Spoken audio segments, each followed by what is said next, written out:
শুভ সকাল বন্ধুরা, কেমন আছে সবাই? সবাইকে অনেক অনেক ফুলের অনেক ভালোবাসা জানিয়ে আজকে আমার ব্লগটা আমি শুরু করছি। আমি দ্রৌপদী আবার একটা নতুন ব্লগ নিয়ে চলে এসেছি। আমার ব্লগ দেখার জন্য সবাইকে ওয়েলকাম।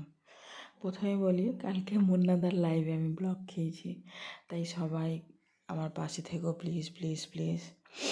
মানে একদম মাথায় ছিল না আমার যে এত কমেন্ট করলে আমি ব্লক খেয়ে যাব। সত্যি বলছি, কেন বারবার ভুলে যাই আমি জানি না।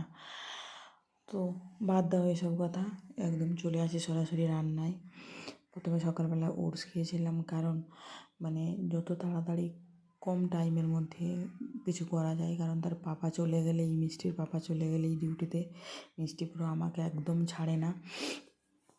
ওর শরীরটা মানে একটু খারাপ, তাই আমি একটু ওটস করে নিয়েছিলাম, সেটাও আমি দাঁড়িয়ে দাঁড়িয়ে খেতে হয়েছে। আর ওই যে রুটি একটা দেখলাম, মাথায় ছিল না ওটা, মানে একটা রুটি বেঁচে গেছিলো, তাই মানে মনে পড়লো তাপসী দিয়ে একবার তার মেয়ের জন্য ওরকম ডিম দিয়ে বানিয়ে দিয়েছিলো, ওটাও সেরকম করে দাঁড়িয়ে দাঁড়িয়ে কোনো রকম খেয়েছি। কারণ আমার মেয়ে আমার একদম কোল থেকে নামতেই চাইছে না। তারপরে এই যে একটু সন্ধ্যেবেলা বেরিয়েছিলাম একটু আলু টালু কিনতে, ছিল না, সেগুলো কিনে নিয়ে এসে মুড়ি খাচ্ছি আর মৌদির লাইভতে করছি। মৌদির লাইভে পিন পেয়ে গেছি, তাই একটু স্ক্রিন রেকর্ড করে নিলাম। এবার আসি রাতের রান্নায়। রাতের রান্নায় মেয়েকে পুরো সেই গ্যাস টেবিলের ওপরে তুলে দিয়েছি। দিয়ে দেখো, এই যে মাছের তরকারি রান্না করছিলাম একটা সর্ষে বাটা দিয়ে, আর এটা হচ্ছে মশলা ভেন্ডি। কারণ দুদিন ধরে মানে বাইরে থেকে খাবার কিনে কিনে খাওয়া হচ্ছে, তো বাইরের খাবার আমরা সেরকম একটা মানে কী বলবো, হ্যাঁ ওকেশান পারপাসে খাই, কিন্তু সেরকম একটা আমার বর পছন্দ করে না।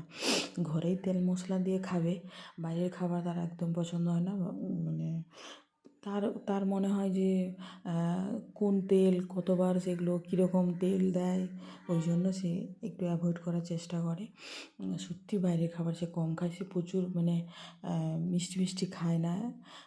সারাদিনে দুবার খায়, তার মধ্যে একবার সে মাছ খায়, একবার সবজি ফবজি ভাত খায়, এরকম ব্যাপার। সে মানে কী বলবো, সেই জন্য ঘরের খাবারটাকে সে বেশি পছন্দ করে। তাই যত কষ্ট হোক আমাকেও রান্না করতে সত্যিই খুব ভালো লাগে। তাই মেয়েকে গ্যাস টেবিলের উপরে যে তুলে দিয়েছি, দেখো কত ঢং করে যাচ্ছে সে। না হলে ওকে আমি রাখতেই পারতাম না, রান্না তো দূরে থাক।